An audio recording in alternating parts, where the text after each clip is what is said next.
Assalamu alaikum. This is Prapundi Chakraborty welcoming you all to the English news from BTV Chattogram. Let's begin with the headlines. Government committed to fulfilling equal rights for all men and women, says Chief Advisor Professor Muhammad Yunus.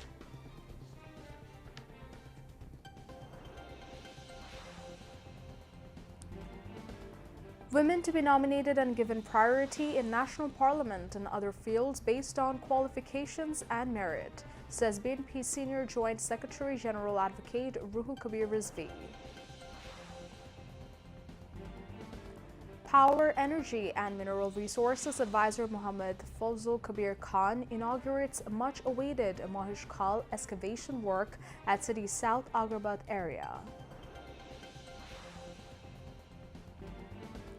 Intense battles between Syrian transitional government forces and fighters loyal to deposed Bashar al-Assad continue in parts of northwestern Syria.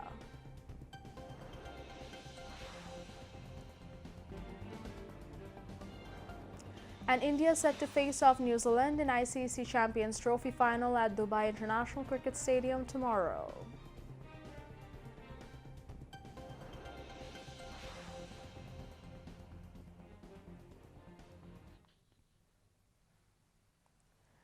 Viewers, those were the headlines. Now moving on to the details.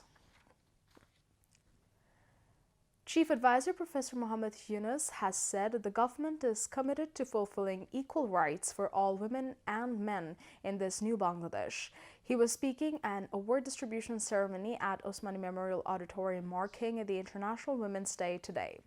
Professor Yunus conferred Indomitable Women's Award 2025 on 5 outstanding women and the Bangladesh women cricket team for significant contributions to various fields.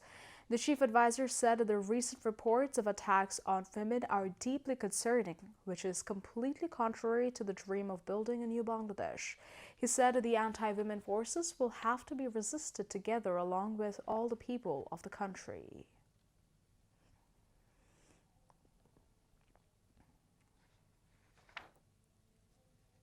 গণ অভ্যুত্থানের সম্মুখ সারিতে থাকলেও আমাদের সমাজে এখনো অনেক ক্ষেত্রেই নারীরা পিছিয়ে আছে। নারীদের অর্থনৈতিক ক্ষমতায়নে সরকার সবসময় সচেষ্ট। এজন্য বিভিন্ন ধরনের উদ্যোগ চলমান। নারী বিরোধী যে শক্তি মাথাচাড়া দেওয়ার চেষ্টা করছে তাকে আমরা দেশের সকল মানুষকে সঙ্গে নিয়ে অবশ্যই মোকাবেলা করব। সম্প্রতি মহিলাদের উপর যে জঘন্য হামলার খবর আসছে তা গভীরভাবে উদ্বেগজনক। এটি নতুন বাংলাদেশের যে স্বপ্ন আমরা দেখছি তার সম্পূর্ণ বিপরীত। আমরা এই নতুন বাংলাদেশে নারী পুরুষ সকলের সমান অধিকার প্রতিষ্ঠা করতে অঙ্গীকারবদ্ধ।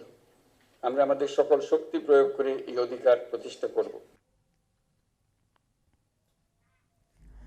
Women and Children Affairs Advisor Sharmin S. Murshid presided over the function, while UN Resident Coordinator in Bangladesh Gwen Lewis, Dhaka University Professor Gitaria Nasrin, and Senior Secretary of the Ministry of Women and Children Affairs Mumtaz Ahmed also spoke at the function. At the event, Halima Begum and Bangladesh women's cricket team captain Nigar Sultana Jyoti expressed their feelings on behalf of the recipient of the Indomitable Women's Award. A documentary was screened at the event. A powerful and emotional cultural event was also held highlighting the July uprising. Bangladesh Jatiyotawadi Mohila Dal held a colorful procession in the capital on the occasion of International Women's Day. The rally started from in front of the BNP Central Office and ended at the same venue after parading different streets. BNP National Standing Committee member Begum Selima Rahman was present as the chief guest, while party Senior Joint Secretary General Advocate Khobor Rizvi Ahmed spoke on the occasion as the main dissentient.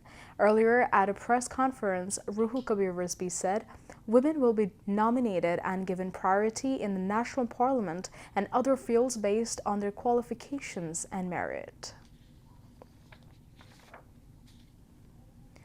International Women's Day was also observed in the city benefitingly. After the Making Day, District Administration and the Department of Women's Affairs jointly organized a colorful rally in the city today. Later, Additional Divisional Commissioner Shariman Jahan, CMP Deputy Commissioner Shakila Sultana, and Deputy Director of the Department of Women's Affairs Atiya Chaudhary spoke at a discussion meeting chaired by Additional Deputy Commissioner Kamur Zaman at the Circuit House. Leaders of various women's organizations, including Shachito Nagari Committee, Save the Children, Adab Chattogram District Branch, Shongshaptok, were also present at the event. Meanwhile, the Youth Committee of the Metropolitan Jatyotapadi Shromik Dal held a colorful rally in the city on the occasion of International Women's Day. Led by BNP's Central Executive Committee Labor Affairs Secretary and President of Chattogram Divisional Shromik Dal A.M. Nazimuddin, while Chattogram Metropolitan Youth Committee President Hashibur Rahman Biplab, General Secretary Borhanuddin, Joint General Secretary of the Youth Committee Hazari Begum Stania, and leaders of the Shromik Dal Youth Committee were also present on the occasion.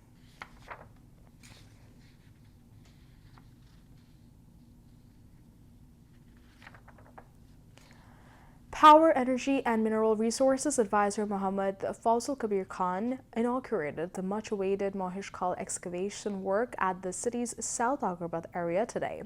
He said the waterlogging problem may not be completely over by next monsoon, but there will be significant improvement. Work will be done to solve their problem in coordination with the Water Development Board, WASHA, City Corporation, and all related organizations. Divisional Commissioner Dr. Muhammad Ziauddin, Chairman of CDA Engineering Muhammad Nurul Karim, City Mayor Dr. Shahadat Hussain, Deputy Commissioner Farida Khanum, Director of CDA's Canal Excavation Project Lieutenant Colonel Firdaus Ahmed, among others, attended the program. After the inauguration, the delegation led by the advisor visited various important points, including Birja Canal and East Gate of Chattogram Medical College. Later, a view exchange meeting with officials of the relevant departments to resolve waterlogging in Chattogram City, organized by the Divisional and District Administration, was held at City's Circuit House in the afternoon. In the meeting, Advisor Mohammad Fawzul Kabir Khan called upon the city dwellers to participate in the cleanup of the drains as volunteers. Divisional Commissioner Dr. Muhammad Ziauddin presided over, while City Mayor Dr. Shahadat Hussain, Port Chairman Rear Admiral Asim Munir Zaman, Deputy Commissioner Farida Khanum, CDA Chairman Engineer Muhammad Nurul Karim, WASHA Administrator Muhammad Anwar Pasha, and representatives of the relevant departments presented their opinions in the meeting.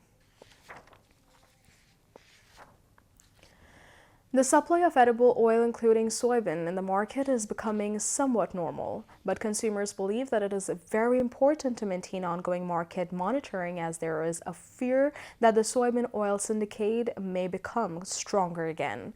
There has been a crisis of edible oil in the market for the past few months. Along with the oil crisis, prices were also increasing. This crisis created anxiety and worry among consumers during the month of Ramadan. In the meantime, after strict steps taken by the concerned authorities in Chattogram, the bottled soybean oil market is gradually becoming normal, though the supply of oil in the market is not sufficient. Some vendors said there is no crisis of open or bottled soybean oil in the market. Still, buyers and sellers urged increased supervision at the company level. Consumers said the bottled soybean oil is being sold at 190 taka per liter, though the supply in the market has increased. But the authority ordered to sell bottled soybean at 155 taka to 160 taka per liter. Now, international news.